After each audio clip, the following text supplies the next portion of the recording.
नमस्कार भाइयों बहनों, मेरे नन्हे नन्हे प्यारे प्यारे बच्चों।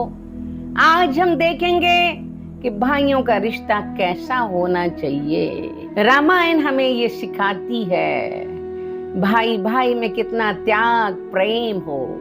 रामायण भारतीय जीवन की आधारशिला है। राम परिवार भारतीय पारिवारिक जीवन का बहुत बड़ा आदर्श है, क्योंकि इसमें हर व्यक्ति एक दूसरे के लिए त्याग करने के लिए हमेशा तत्पर रहता है।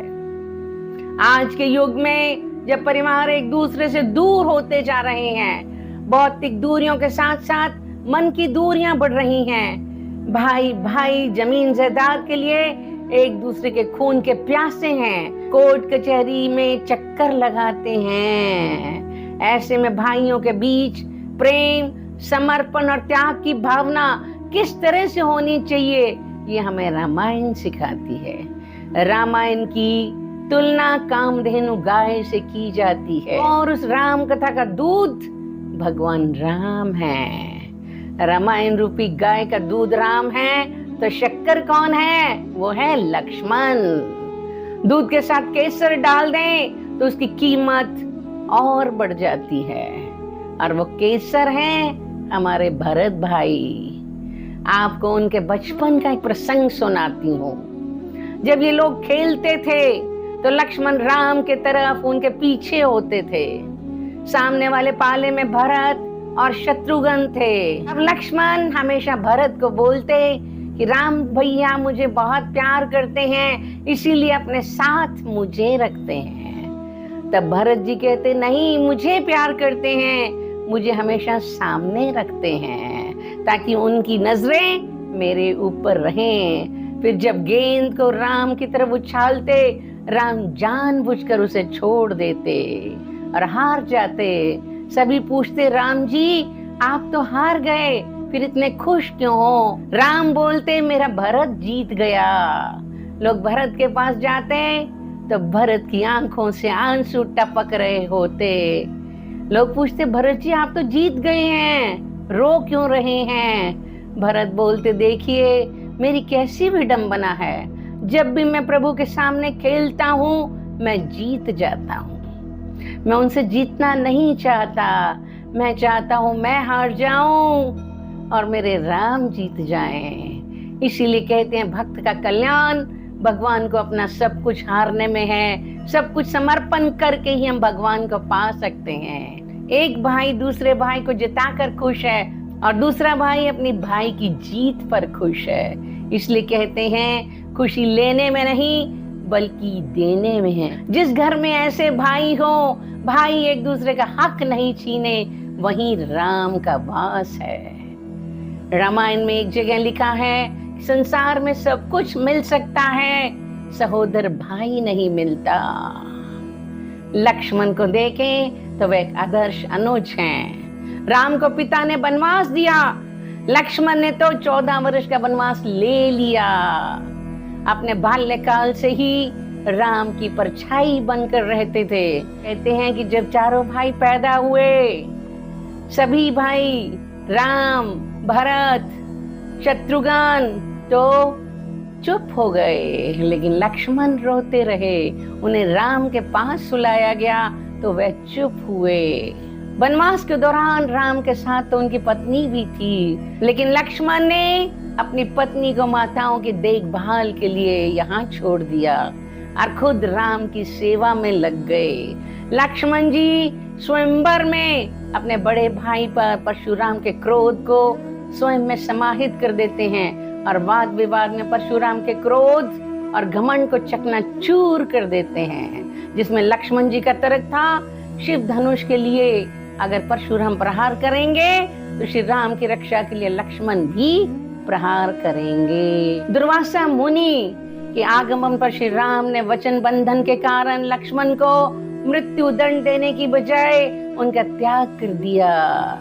वे अकेले नहीं रह पाए और उन्होंने जल समाधि ले ली सरयू में। सीता की खोज करते हुए जब मार्ग में सीता जी के आभूषण मिलते हैं तो राम लक्ष्मण से पूछते हैं, लक्ष्मण क्या तुम इन आभूषणों को पहचानते हो?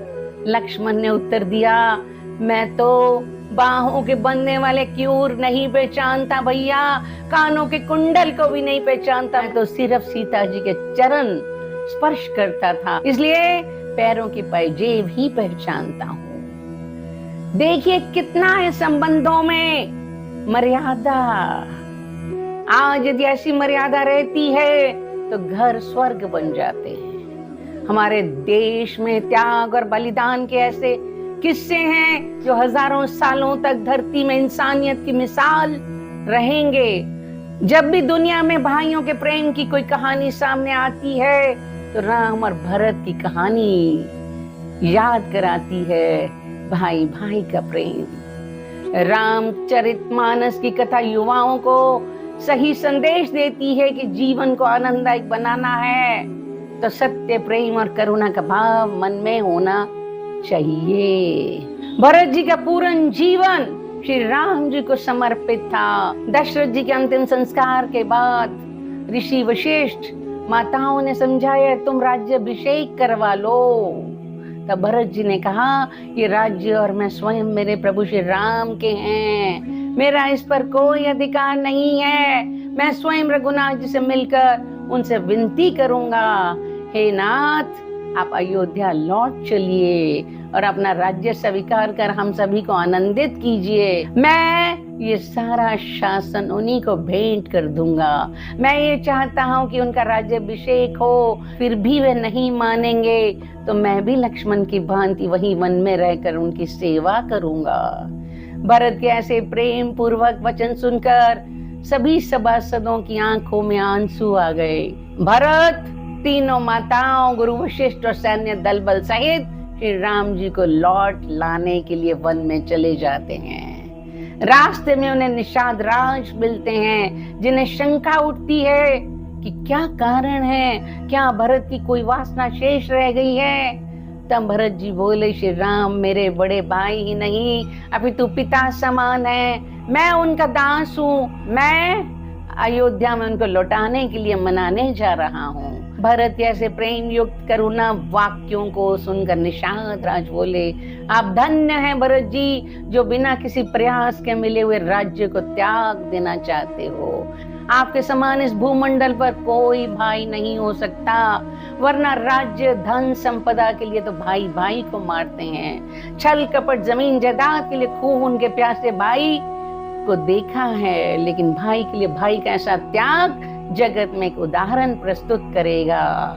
बहुत देर तक चर्चा करने के बाद निषाद राज उनको वो जगह दिखाते हैं जहाँ पर राम, लक्ष्मण, सीता रहे थे।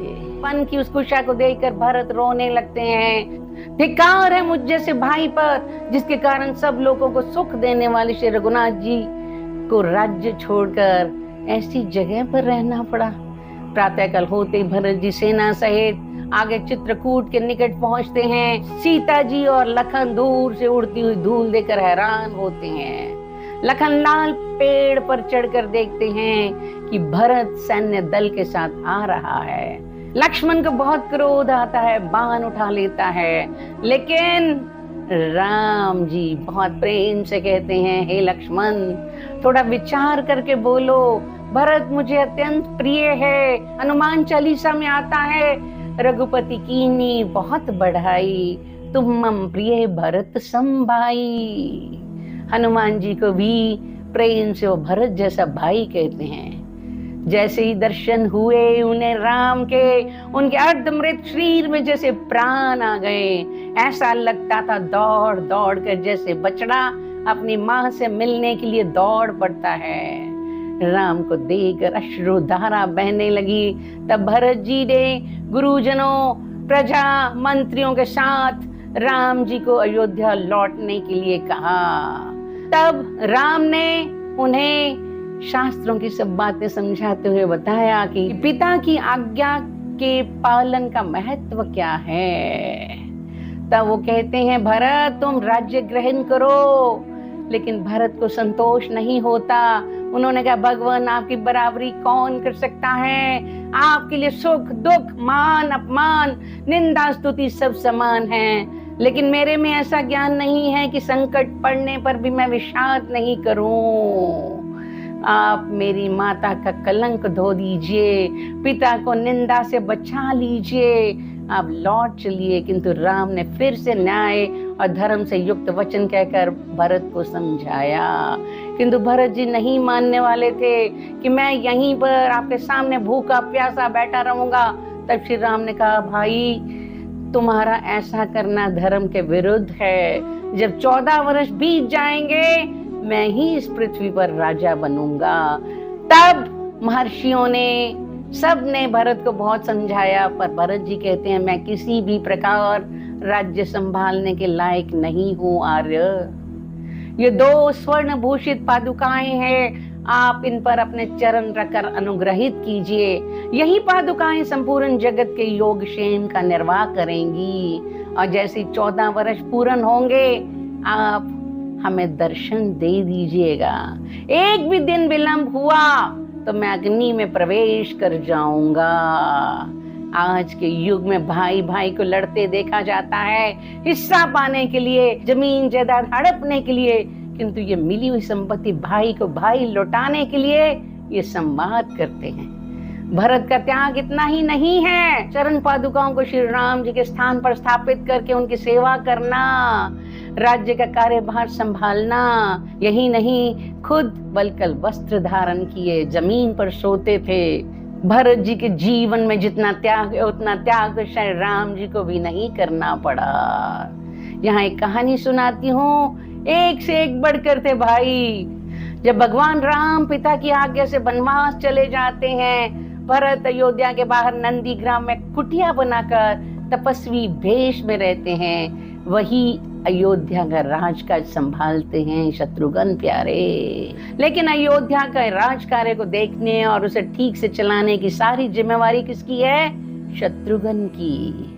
और भरत के दिशा निर्देशों का पालन कर राजकार्य की जिम्मेवारी बखूबी निभा रहे थे। शत्रुघ्न ने अपनी जिम्मेदारियों को निभाते हुए त्याग का एक अनोखा उदाहरण प्रस्तुत किया। एक कहानी सुनाती हूँ। एक रात माता कौशल्या को अपने महल की छत पर किसी के चलने की आहट सुनाई दी। उन्होंने पहरेदार को बुलाकर कहा कि आधी रात में छत पर कौन टहल रहा है। देखा तो वहां थी श्रुति कीर्ति, शत्रुघ्न की पत्नी। पहरेदार ने माता कौशल्या को सारी बात की जानकारी दी। इसके बाद माता कौशल्या ने श्रुति कीर्ति को नीचे बुलाया। माता कौशल्या ने श्रुति कीर्ति से पूछा, श्रुति कीर्ति, इतनी रात में छत पर अकेली क्या कर रही हो? शत्रुघ्न कहाँ है? श्रुति कीर्ति ने बड़ी गंभीरता से माता कौशल्या की तरफ देखा, फिर कुछ क्षण रुक कर बोली, माता उन्हें तो मैंने 13 साल से देखा ही नहीं। ये सुनकर माता कौशल्या बहुत दुखी हुई और उन्होंने तुरंत पहरेदारों को बुलाया और उनसे पालकी तैयार करने को कहा। माता कौशल्या आधी रात में खुद शत्रुघ्न को ढूंढने निकल पड़ी। पूरा राजमहल ढूंढा, गांव गांव में उसको ढूंढा, शत्रुघ्न को नहीं मिला। अंत में माता कौशल्या नंदी ग्राम पहुंची, जहां भरत कुटिया बनाकर तपस्वी भेष में रहते थे। उसी कुटिया के बाहर एक पत्थर की शिला पर अपनी बाह का तकिया बनाकर शत्रुघ्न सोए हुए थे। माता ने जब उनको इस तरह सोए देखा तो उनका हृदय कांप उठा। वो धीरे से शत्रुघ्न के बगल में जाकर बैठ गई और प्यार से उनके सिर पर हाथ फेरने लगी। शत्रुघ्न ने जैसे ही माता की आवाज सुनी तो वे उठ खड़े हुए और माता को प्रणाम करते हुए बोले, माता आपने यहाँ आने का कष्ट क्यों किया? मुझे बुला लेती। माता ने बड़े प्यार से जवाब दिया, क्यों? एक माँ अपने बेटे से मिलने नहीं आ सकती क्या? मैं भी आज बेटे को मिलने चली आई हूँ, लेकिन तुम इस हालत में क्यों सोए थे? शत्रुघ्न का गला रुंध गया। हे माता, बड़े भैया राम पिता की आज्ञा से वन चले गए, भैया लक्ष्मण उनके साथ चले गए, भैया भरत नंदीग्राम में कुटिया बनाकर मुनि भेष में रहते हैं। क्या ये राजमहल, राजसी ठाट सब विधाता ने मेरे लिए दिए हैं? माता कौशल्या के पास कोई जवाब नहीं था। वे एक टक शत्रुघ्न को देखती रही। दरअसल शत्रुघ्न राजसी भेष में रहकर राजकाज का काम तो जरूर करते थे, लेकिन उन्होंने भी अपनी पत्नी श्रुति कीर्ति से दूरी बना ली थी और राजमहल की भोग विलासिता को त्याग दिया था। ये कहानी है त्याग की। एक बात और बताऊं कि कि राम और हनुमान जी का संबंध क्या था। कई ग्रंथों में आता है कि अयोध्या के राजा दशरथ के 3 रानियां कौशल्या, कैकेयी और सुमित्रा थी और तीनों ही रानियों की संतान प्राप्ति के लिए पुत्रेष्टि यज्ञ किया गया। अग्निदेव ने खीर का एक कटोरा महाराज दशरथ को दिया कि रानियों को खिला दिया जाए, और खीर कौशल्या ने, सुमित्रा ने ग्रहण कर ली।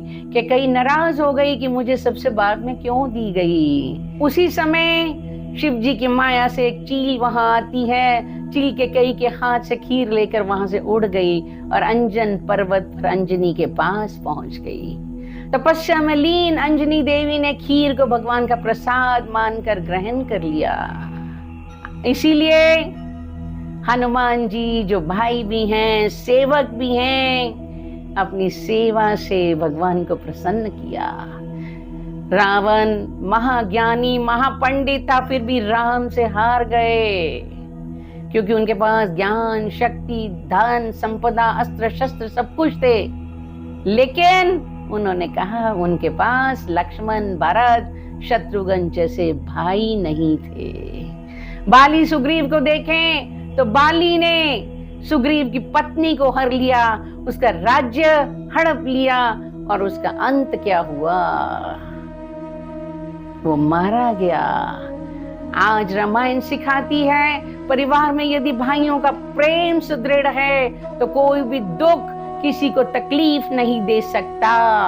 भले ही कैकेयी और मंथरा जैसी आसुरी प्रवृत्ति के विचार करने वाले हमारे आसपास क्यों ना हो, हमें थोड़ी देर के लिए दुख तो मिल सकता है, लेकिन सुमित्रा माँ के जैसे त्यागी लोग भी हमारे आसपास ही रहते हैं, जो निस्वार्थ रूप से अपने पुत्र लक्ष्मण को भाई की सेवा के लिए त्याग देते हैं। उर्मिला, मांडवी जैसी त्यागशील पत्नी भी हैं, श्रुति कीर्ति जैसी त्यागिनी महिला भी हैं। इसलिए परिवार के डोर को आपसी प्रेम, विश्वास, त्याग और संयम से सींचना पड़ता है, तभी हमारा घर अयोध्या बनता है। जय श्री राम।